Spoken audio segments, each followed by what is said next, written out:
Hi and welcome to week 6. Last week we covered sculpting and a little bit of texturing. This week we want to introduce keyframing. Keyframing is super simple.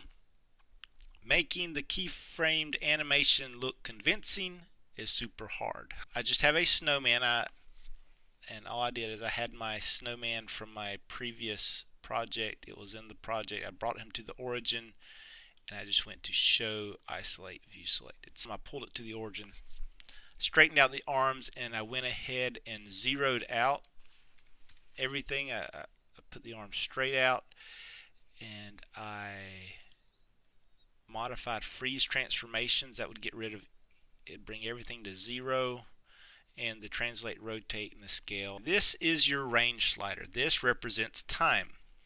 In video and animation, time is kept through frames. Usually there is between 24 to 30 frames per second. So these numbers represent the frame numbers, and the little gray bar represents, in this area here, your current frame. So because wherever you are in time, that's where your keyframes are going to be created.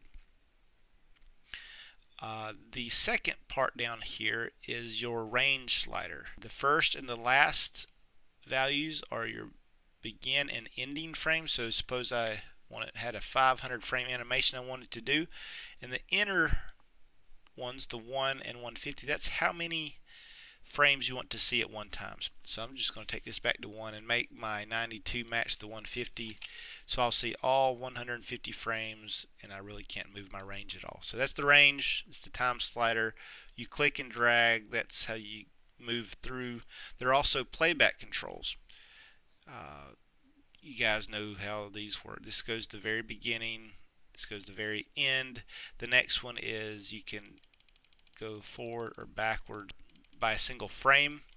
These go forward and backwards to the next or previous keyframe once we keyframe, and these are just your playbacks. This button will be important later. That's your auto keyframe, but we're going to ignore the animation preferences for now. Keyframing is easy. First, I want to just make a key at the default position, and I'm only going to key one attribute at the time. So I have this selected, and I'm going to keyframe this arm here, and this rotate Z is what I want to animate. So I'm going to click rotate Z, key selected, and it put a red bar at number 1.